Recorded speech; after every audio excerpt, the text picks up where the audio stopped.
যশোদা এইখানে মূর্ছে প্রাণ পরিত্যাগ করবে, মাকে হারাবো আমি, ভয়ঙ্কর বিভৎস রূপ ধারণ করবে, আমি তাকালেই কিন্তু ওই কপট বেশ রাখতে হবে না। সেন চোখটা মন্ডিত করছে, গোবিন্দ তাকালেই কপট বেশটা ধরা পড়ে যাবে, রাক্ষসী বেশটা বেরিয়ে, আর ওই রাক্ষসী বেশ দেখে আমার মা একবার সঙ্গে সঙ্গে এখানে মূর্ছে পড়ে, কাজে চোখটি মুদ্রিত করে দেবে, চোখটি মুদ্রা ও যখন তুলে দিচ্ছেন না, সুখদেব বলছে মহারাজ আজ কাকে তুললো জানো?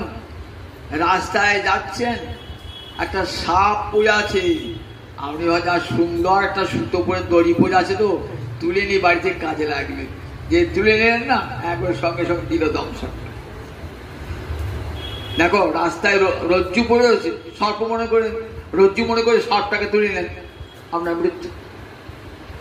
ছাই ঢাকা আগুন, ভাবছে আগুন নাই, ছাই তুলতে গেছে, ওরে বাবা হাতটা পুড়ে গেল।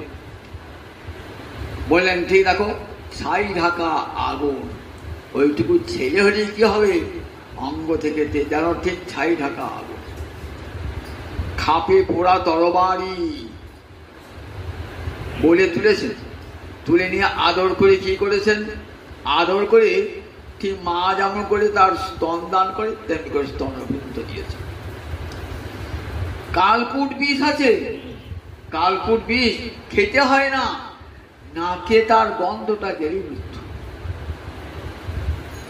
ভাবছেন ছেলেটাকে, ছেলেটা তো বেশ স্তন শোষণ করছে, ওই এখন তো মরলো না, এই বিষ আমি যাকেই দিই সে সঙ্গে সঙ্গে মরে গিয়েছে, কোলে তুললাম, এতক্ষণ ধরে স্তন শোষণ করছে, কই মরছে না তো। শোষণ করতে করতে কি করছেন, দুধ তো নাই, ছলনা করেছেন তো, দুধ কোথায়? এমন করে 6 দিনের শিশু, তার মালিকা দাঁত বেরিয়েছে, দাঁত মারিও তত শক্ত হয় না, কিন্তু দেখুন সেই অবস্থাতেই কেমন এমন করে স্তনবৃন্ত চেপে ধরেছেন না, কেমন অবস্থাটি হয়েছে, তখন যন্ত্রণায় ছটফট ছটফট করছে। মুঞ্চ মুঞ্চ অলম, আর তোমাকে দুধ খেতে হবে না বাছা, ছেড়ে দাও আমাকে। ছাড়বো কেন? কৃষ্ণ তোমার হই যদি বলে একবার, ভববন্ধ হইতে কৃষ্ণ তারে করেন পার। যে কোনো ভাবি হোক না কেন, শত্রু ভাবি হোক আর মিত্র ভাবি হোক, যদি আমাকে একবার নাও না, ডাকো না আমাকে, আমি তাকে ভববন্ধন থেকে পার করে মুক্ত করে দিই। ছাড়বো কেন? আমাকে কোলে নিয়েছো।